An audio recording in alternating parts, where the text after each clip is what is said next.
যেহেতু তিনজন ছাত্র উপদেষ্টা তারা সরকারে গিয়েছিলেন, আমরা কেউ বলে নাই, কোন দল অভ্যুত্থানের কোন শক্তি পক্ষ বলে নাই যে ছাত্ররা তিনজন উপদেষ্টা হবে।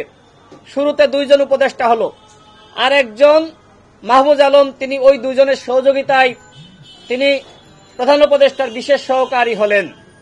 এটি একটি চাল ছিল, টেকনিক ছিল। এরপরে তাকে দিয়ে নাকি আরো অনেক কাজ করাতে হবে, যে কারণে আমাদের রেজানা আপা তিনি বললেন যে তাকে উপদেষ্টা বানাতে হবে। খুব ভালো আবদার, দপ্তরবিহীন উপদেষ্টা হলেন। এরপরে তাকে কি করা হলো, তাকে তথ্য উপদেষ্টার দায়িত্ব দেওয়া হলো। তথ্য উপদেষ্টাকে বলা হয় সরকারের মুখপাত্র। আজকে তিনি কিভাবে মুখপাত্রের ভূমিকা পালন করছে আমি একটু তার বর্ণনা করি।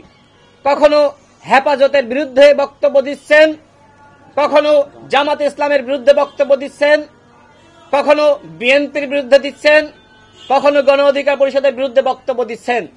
এই যে মুখপাত্র সাহেব, তার দায়িত্ব কি এই অনৈক্য সৃষ্টি করা?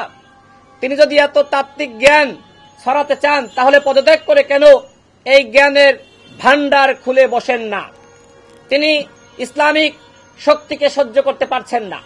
আলেম উলামা মাদ্রাসার শিক্ষার্থীদেরকে নিয়ে ইতিমধ্যে কটাক্ষ করেছেন, যে কারণে আমরা দেখেছি হেফাজতে ইসলাম তারা বিবৃতি দিয়েছে। বিশেষ করে শাপলা চত্বর নিয়ে তিনি একটি নতুন বয়ান তৈরি করেছেন। জামাত ইসলামকে নিয়ে তিনি কটাক্ষ করেছিলেন, যে কারণে জামাত ইসলাম বিবৃতি দিয়েছে। এরকম বিবৃতি আরো অনেক দল দিয়েছে। তিনি এইভাবে অনৈক্য সৃষ্টি করছেন। এরকম নৈরাজ্য সৃষ্টিকারী, গণ অভ্যুত্থানের শক্তির মধ্যে বিভাজন সৃষ্টিকারী ব্যক্তি কি করে উপদেষ্টা পদে বহাল থাকে? আমি প্রধান উপদেষ্টার কাছে প্রশ্ন তুলছি যে আপনি কি তাকে এই দায়িত্ব দিয়েছেন? তিনি আজকে জাতীয় ঐক্য সংহতি পুরোপুরি ধ্বংস করেছেন।